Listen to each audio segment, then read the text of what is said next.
Your Comedy Minute. I'm Scotty T. I'm here with Joe Moffett. Joe is an amazing comedian from Houston, Texas. Is that right? No, Oklahoma. Mm-hmm. But you love. See, I got screwed up because you had a jersey. You recently, Yes. I saw you unveiling a Houston jersey. That's what messed me up, Joe. But you're in Oklahoma. Yes, I've been in Oklahoma for about 19 years, but I was born and raised in Houston, Texas, lived there predominantly most of my life. So my dad used to run a big business out there and stuff. So we've been kind of running in and out of there for many years. Well, and you want, well, first off, I've been to Oklahoma. I've been to Tulsa, Oklahoma. I don't know where you're at in Oklahoma. It's a little town known as Enid, Oklahoma. Actually, I've heard of it. Yeah. Yeah, it's about 110 miles west of Tulsa and about 80 miles north of Oklahoma City. Okay. But, and just since we touched on it, the jersey, was it number 7? Yes, that was for C.J. Stroud. Oh, C.J. Stroud. Okay. And you're obviously a huge Houston Texans fan. Big Houston Texans fan. I'm an Eagles fan. Well, see, I used to be an Oilers fan too, so I used to actually go to the Oilers games. Houston Oilers. Now you're talking Earl Campbell and Kenny Stabler. Kenny Stabler retired there. I went to school with Warren Moon's kids. No shit. Went to high school with them. Wow. Well, we could not even talk about college. We can talk about football. We can talk about football for an hour, Joe. I'm telling you. We can talk about football for an hour, but let's get on to, you call yourself the boss of comedy. You gave yourself that name, and you don't give a fuck. Not one given. Zero fucks given. Well, I was sitting here, and I'm like I said, I've been in business most of my life. I started working in my grandfather's carpet business when he started one. Well, first my dad started one in Houston. I actually did a commercial for him when I was 5 or 6 for the business. Really? Okay. And, as I was looking into building businesses, everybody was talking about brands, having a brand, have a brand. And yeah, when I was debating on a brand, I went through about 50 or 75 different ones until I finally locked in on the boss, because everybody wants to be kings. You've heard about kings of comedy. You've heard the Latino kings of comedy. You've heard of queens of comedy. Right. I've seen different comedians come out over the years. They say they're the king of this, the king of that, the king over here, the king over there. Everybody want to be a king. Don't nobody want to grind, though. Don't nobody want to get their hands dirty. And bosses get their hands dirty, because that's how you got to be. To become a boss, you got to get in the shit. So for me, I looked at it in that sense of who I am and what I've come up as, that it kind of fit the role. So I just ran with it. Well, you being the boss of comedy, the one thing that went through my mind, and Joe, I'm praying you don't fire me. I'm praying. No. I said, this motherfucker ain't playing. If he's the boss of comedy, this motherfucker will fire me. And there goes your Comedy Minute. Everything's going. Pull up, honey, we gotta go. Joe fired my ass. He's the boss of comedy. Now, well, I mean, it's all about fun too. I mean, that's the whole thing. I thought of that line. I got to give the boss of comedy. I got to tell him, don't fire me, man. Don't fire me. I'll get the fuck back to work. I'll write better shit. Now, the other thing too, and I kind of mentioned this as well, here recently, I've been kind of getting into promotions and whatnot. So I was, there you go. Yeah, I've actually been producing and promoting shows myself. I've been training up.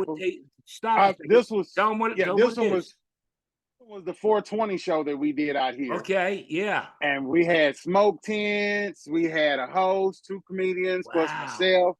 I got to bring out my podcast. Joe, I wish I could have been there. Oh, it was a good one. I would have inhaled. You wouldn't have a choice. We had a smoke tent outside. It was crazy. You'd have to drag my ass out of there. Now, when you're smoking in Oklahoma, half your weed go to God, because the wind is going to, it takes half of anything you smoking, no matter what. So God going to get his in Oklahoma. Just That's funny. So you're doing shows, you're promoting shows beyond doing your own comedy. Yes, sir. Absolutely. And I've actually been training a couple of good comedians out here. Wonderful, wonderful. You can Patrick mention them, Williams, Joe. Bree Joe, go ahead and Goldie, mention them. Go ahead and mention them if you want. yeah, Colt Lack, Bree Goldie, and Patrick Williams. Those are the three that I've been working with Okay. pretty hard. And they are great kids. You know, they're good people, but they're funny. I mean, they Yeah, have a yeah, natural yeah. funny about them, Well, and they're willing to work to find it out. So let's go into that then. okay. When did you start doing comedy? The first time I actually ever stepped on stage was in 2001 in Houston. Okay. Okay. I was living with these guys, and we were roommates. A couple of us worked together. Um, and I would just sit around telling them stories about my childhood and telling them about my dad and my Yeah. parents and how I was brought up. And the way I tell stories, they kind of come across as, comical and Yeah. fun. So they were Yeah. like, dude, you need to do something with this. So Okay. it's always been that push of people just hearing about me that has pushed me into doing it. But even at that time, I didn't I didn't feel comfortable with what I was wanting to talk about. Okay. And because of I wanted to get more experience. I wanted to be of more well-rounded before I jumped into full-fledged entertainment, for possibly the rest of my life. So I decided to get married, have a kid, get divorced, get married again, help raise her kids, Right. piss off my kid, so on and so forth. So yeah, the building of the materials, yes, stirring the stew, getting it together. And then finally back in 2017, everything kind of just the bubble popped as far as my material, the way I was just talking to people, even just, in the grocery store, I would make people laugh from an Sure. aisle away just from talking and, having a good time. So after that, it was like, we need to do something with It's this. on. It's on. Yeah, it was It's on on. from there. Okay. So since 2017, you feel like Mm-hmm. you're really, and let me ask you this, and I don't mean to be, but do you feel like it's getting better every show gets better every, It's I've maybe not show to show, but like for me, and again, I can't compete with 7 years or 20 mhm. years or whatever doing comedy, but I'm 4.5 years. I feel like I'm a hell of a lot better than I was when I started. Oh man, and absolutely, because as far as when I first started, the transition has been almost like night and day because Yeah. there was that I had my cadence, I had my flow, I had my presence, but I Right. didn't have material. And then I went through a period where I had semi decent material, but my flow wasn't working. The way I was Right. delivering and everything was not hitting. Right. And then, as we all tell our pandemic stories, I Yeah. my mentor who I was working with, Lavelle Harris, he passed away Lavelle in Harris. April. You want to Uh mention huh. everybody. I'll make sure we get everybody their props. Yeah, he was known as Valleyville, Okay. nationwide and everything. And when he passed away in 2020, that hit kind of hard. I'm Well, sorry. very hard actually, because he was, like I said, he He was was your when mentor. I needed yeah, if I needed a show, I was there. If he Yeah. needed me somewhere, I was there. Right. And then as that year went on, my mom passed Yeah. from COVID. Yeah. And so that it kind of took a toll, where things Yeah. weren't really hitting. I found myself trying things Yeah. that I didn't have experience in. I'm one of those people that I don't want to talk about something that I don't know about. I'm not going to reach into a world that I haven't lived in. And I was actually catching myself doing that. And so what we had to do was kind of go back in the lab, refigure this thing, get The it back lab. to where, yeah, go back to Hey, the where it boss of comedy's got started. a comedy lab now. We're Yes. learning a lot here. Huh? I'm picking up. Yes, you got to get in the lab. I Back mean, into the that's to lab. me, yeah. And then get in and just regraph and refocus everything. Bring back. Yeah. I too. I want to try new material, but if I haven't really tried my regular material for everyone, don't throw it in the trash. Pull it Yeah. out. So, Good point. you Good know, point. I Yeah. kind of got back to basics, and now that I'm back to where I was, it's lights out now. Yeah. Yeah. I'll say this, because I'm one of those guys. I'm learning the more I do this to listen and hear and soak in what you're saying. Hmm. And what hit me was, boy, it's hard to be funny when you got so much shit coming down. You mentioned, your mentor dying, your mother dying. You know, my father had a heart attack 1 week later. My father died 1 week later. My mother had a heart attack. One of the darkest times of my life ever. You know, and I find a lot of comedians pull from that and say, you know what, and you know, what do you call go in the lab and rework? Mm-hmm. You Yeah. know, in 4.5 years, I've reworked a few times. Yeah. I think that's part of doing comedy is evolving and saying, you know what, I need to change this a little bit. I don't like, even when you do good stuff, still like, man, my pause should have been longer. You know, for me, it is. Yeah, and that all deals with sharpening and refining and staying fresh and keeping building that craft. I mean, I would never say that I've been able to just walk on a stage and it'd be easy for me. Right. It's easy for me to talk to people. It's easy for me to Yeah, go right. in front of a group of people, but for me to go up there and express my writings and express the creations that I have built, sometimes that gets a little tricky. So you know Well, I'll that's the be reason honest. why You know, like doing this interview, I'm a little nervous, Mhm. and I'm being Right. sincere. No, Yeah, I am. I'm being sincere no, because I'm with you. you know I'm paying respect to you. You're a hell of a comedian. Let's just shift gears a little bit because Okay. I wrote down. You know, you have your own website, YouTube. Do you do Instagram, TikTok, any of that, or all of that? We're building the TikTok. Yeah, My I here's don't my do issue. TikTok. No, Here's my issue with TikTok. no, I Okay. don't do I watch TikTok. these kids. Well, I see these kids and you see them creating these wonderful videos and they're doing cutting and splicing and editing. And I get that. It's not a one take and go, but I'm like, I'm 44 years old. I'm Yeah, still it's trying to not. find that path of where I can fit in there and not feel like that old man, like this, creeping in out of the corner or some shit. I don't want to be that guy. I'm That's what I'm holding on to trying to old avoid. man right now. I'm holding on to old man. Let me get my That's walker. the part that that's the part that I'm trying to Yeah. avoid, because I've always been that cool cat folks when people Well, hung out with me, we've for always what had a it's good worth, time. Joe, And I don't want to interrupt you, but for what it's worth, Mhm. I think I've done about 150 of these now. And I have stand-up comics, stand-up comedians, and then there's the Instagram, TikTok, we make videos, digital or content creators Mhm. that do the video clips and this and that. And the longer I do this, the more there is animosity from the stand-up comedians for these TikTok, Instagram folks, but yet they can pack a room. They can bring, you know, a whole lot of people out to see them. What I'm hearing though is their comedy chops aren't real good, which must drive someone like you crazy who's been doing polishing your craft, the timing of a joke, versus these kids that just they can pack a comedy room just because they have 22 million followers, or 10 million followers. Yeah, that happens. I mean, I was talking for a friend of mine that said right now to actually get booked in the major clubs, you have to have a minimum of 50,000 fans. In some cases, I have like 6,000 give or take on Facebook right now, and was the stretch. That's like 3 or 4 years of probably more than that of trying to build that, But the content creation is the new wave. I mean, Hollywood is even being affected. People want to see what they feel is real, and they feel it's realer coming from a person on filming it with a phone than it is filming it with a script and actors and cast and things of Well, that nature, even though it's the same concept. It's all redone. well, it's funny because for some reason this thing, even though I thought it was going to go off the rails and it still may, you talked about TV and video. Tulsa King, tell me about that. What the hell is Tulsa King? You were on Tulsa King?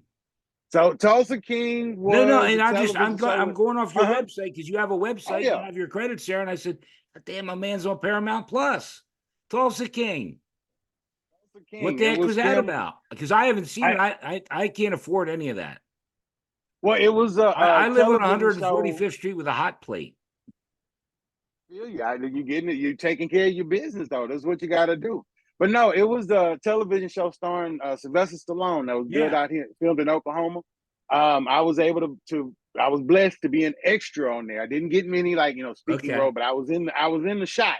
We got Yeah, to yeah, see yeah. Sylvester, and got to work with him. I actually got to work with another actor, Michael Beach, that I was always a big fan Michael of from Beach, Soul okay. Food and stuff like that.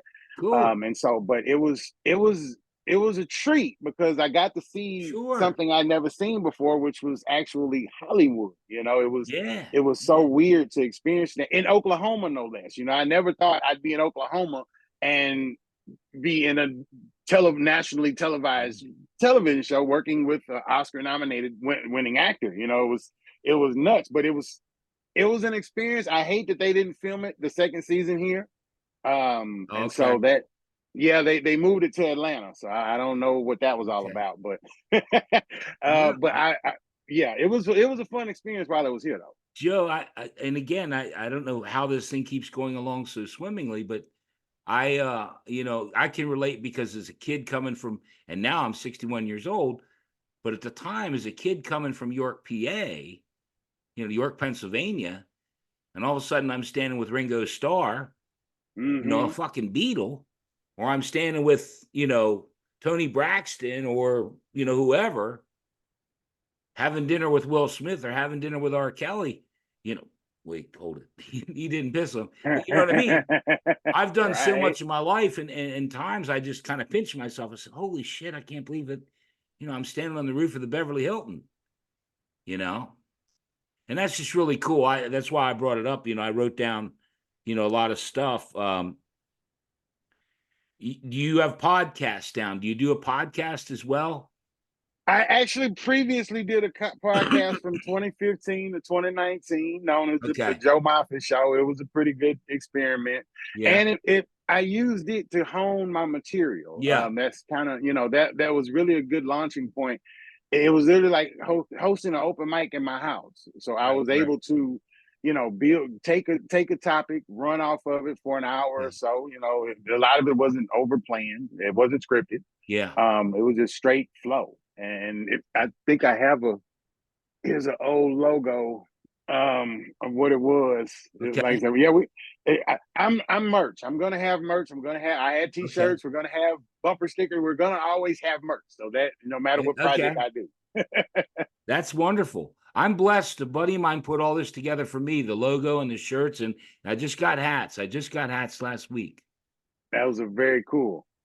Oh yeah, yeah, I like it. I like the whole thing, and I'm blessed. A friend of mine, again, I come from the music business. He Hmm. ran fan clubs for Kiss and this one and that one, Joan Jett, and um, so he offered and he put it together. I didn't even ask him to do it, and I'm blessed to have a friend like that.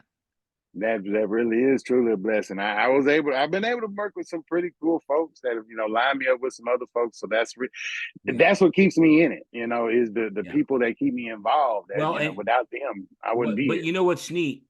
Whether you realize it or not, Joe, you're passing it on by you mentioned three guys that you're working with and trying to help them. And that's what it's about. And Yeah. that's what I'm doing here. And I realized I'm not that damn funny. I do have two new jokes I want to lay on you, but I want you to do some Okay. material first. No, I want you to do some material first. And I got two jokes I heard today that I like, and I'll pass them on to you. Well, one of my more cleaner jokes, like I said, No, I no, I no. I stand want the dirty stuff. I want the nasty shit. Here, I'll tell you what. You want the I'll, nasty I'll stuff? tell you what. I'll Fine. do. I'll do the first one. Okay. Okay.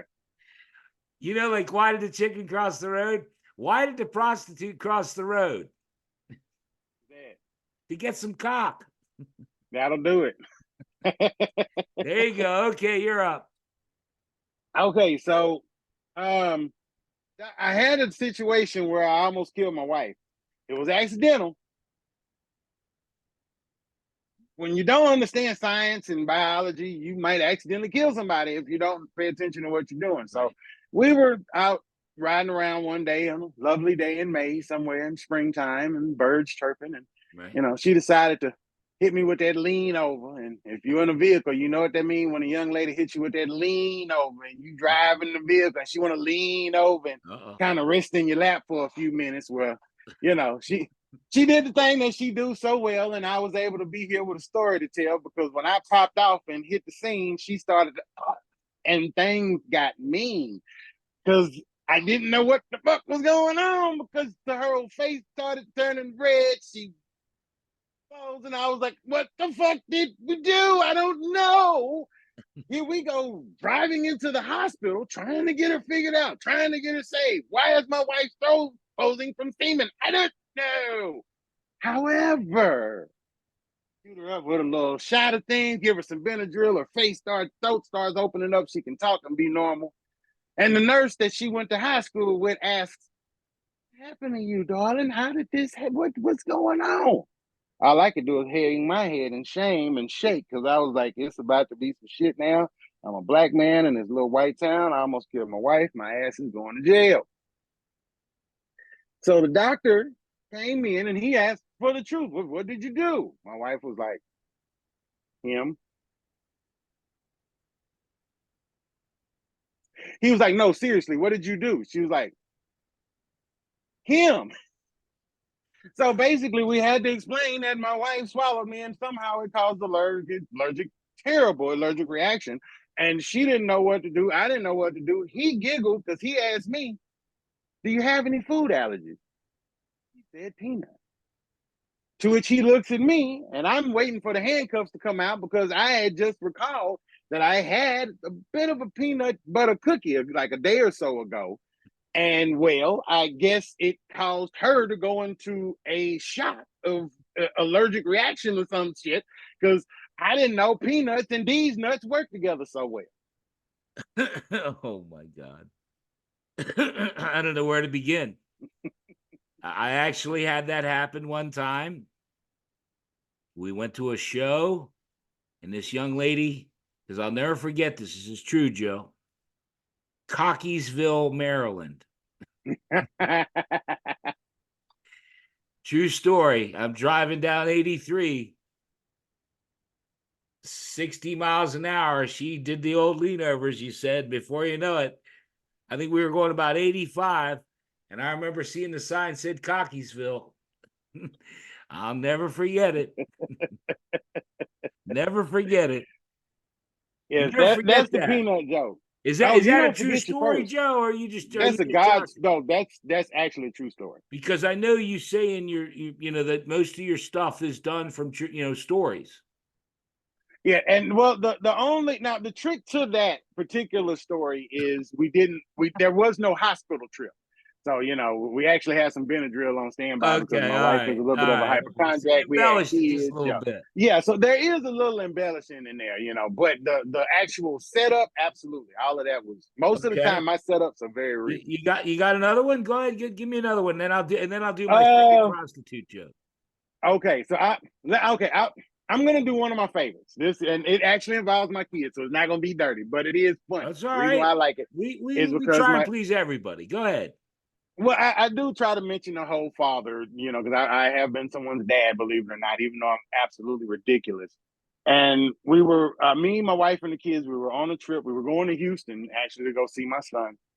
We were in the car, and as you know, when you're traveling in America, you're going to hit some dead spots. Radio's not going to work. You're not going to get any reception or anything like that. So I flip in, switched all the FM stations, tried to find a radio station, couldn't get nothing.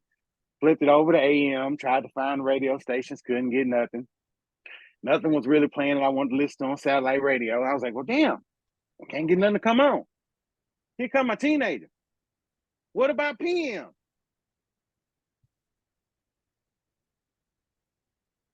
Whole fucking car stopped. Two people in two cars from down the road that probably could hardly hear the shit stop. Everybody stopped. And she said, what about PM, Dad? I was like,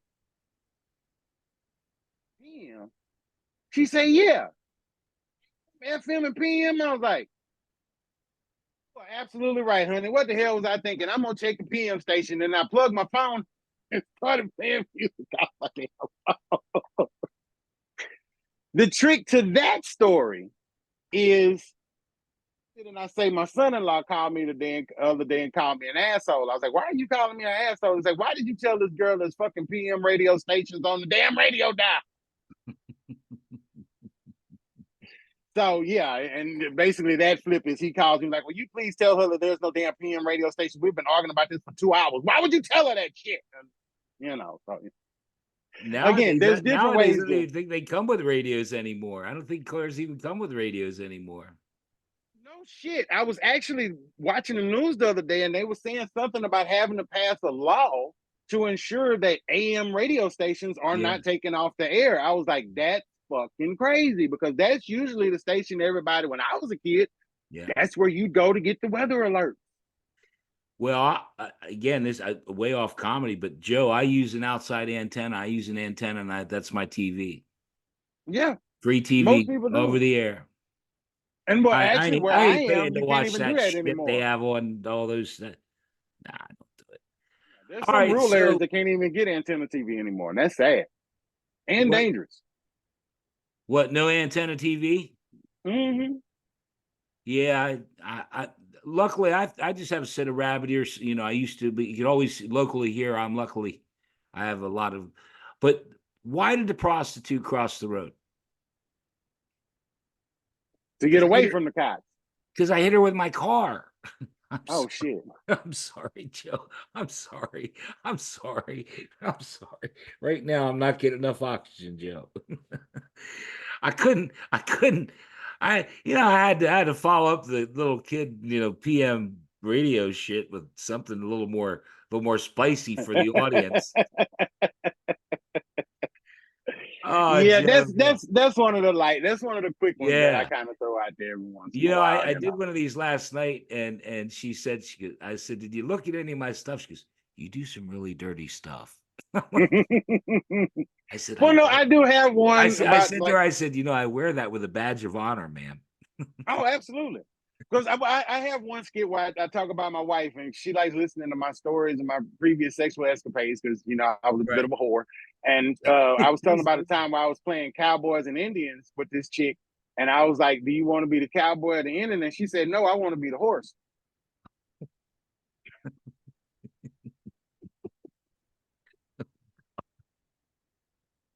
I love it, Joe. I love it.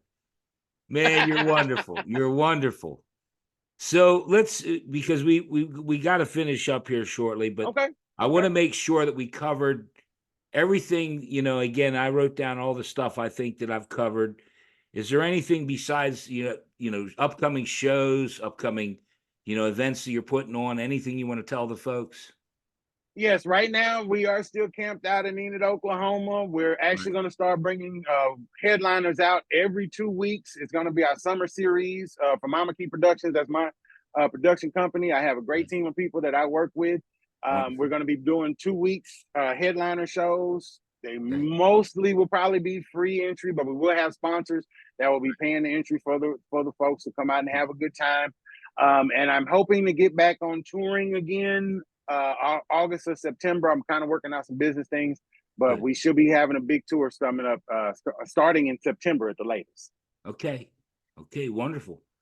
Well, Joe, I think you know what time it is. Yep. What time is it, Joe? Tell the nice people what time it is. The time has now come to end our live fun, but I promise we won't forget you. This show must now end, but we'll be back again. Or you can see me next Thursday at 10, 9 Central here in Enid. No, Joe. No, it was beautiful. But you're going to have to do it again because you forgot something. What did I forget? Yes. Joe, it's called Your Comedy Minute. Minute. Yes. And Your you gave me comedy a minute. compliment before this whole damn thing started that you love the concept. So, Joe, Oh yes, the best joke. Joe, Well, I gave you don't two let me though. down now. You I got did give you it, my best one. Joe, I don't give a shit. Make something up. Okay, okay. I don't Um, anything, anyway, ladies and gentlemen, boys and girls, Your Comedy Minute with Joe Moffett. Joe, have at it. all right. So my favorite comedy minute would actually have to come from hanging out with my grandfather. Wonderful. He he was a band director in Louisiana in the Okay. 60s and 70s. So you know what that meant. He was an icon, basically. The man could go nowhere, he could do no wrong. Right. The issue was, though, we had a bit of a situation because I had to go to court with him because he was losing his constitutions, unfortunately, because of age. And my grandfather, he was a player. So he, he was a pimp. He wasn't going to wear diapers. He was wearing sharp shoes and looking names. So what happened is he had to go to court because he whipped it out in front of a grocery store. And because of who he was, they were like, we're going to give you a chance. So you either have to wear incontinence products or you're probably going to go to jail. And he wasn't doing it. So as his grandson and his road dog, I volunteered to wear incontinence products with him.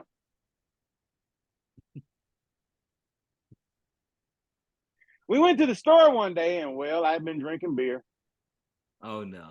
Oh, no. We stood in line. And the reason why I say it's my comedy minute is because my grandfather roasted me for about 10 minutes in the grocery store because all he knew was he could smell piss and it was coming from me. I was like, I did not pee him. I said, Grandfather, I did not pee him. You smell like piss in the middle of this big ass grocery store. This man is an icon and he's screaming at me, you smell like piss, you smell like piss, did you piss? I was like, no, I didn't piss. We got home, pulls me in the corner, his grandson, I'm sorry. I was the one that smelled like this, but I blame him. You had me because I wasn't sure who pissed. It wasn't him. You wasn't you. I was drunk, but I didn't piss. I thought I'm a grown man. There you go. There you go. Excellent, your comedy minute. I'm glad I reminded you. Now, if you want to sing the song again, go ahead and sing the song again. The time has now come to end all our fun, but I promise I won't forget you. This show must now end, but he'll be back again for a comedy minute very soon. There you go. Oh, Joe, thank you so much. Hey, listen, hang tight for a second. I'm going to stop recording, but man, thank you so much for being here. It was my pleasure. Hey, I'll tell you what we'll do. If it's okay with you, I always say this, but I mean it. When you get ready to launch the tour, or we'll catch up in a couple months. We'll see how you're doing. Sounds like a plan. I love it. Thank you, my friend. Sit tight for a second. I'm going to stop the recording. All right. Okay.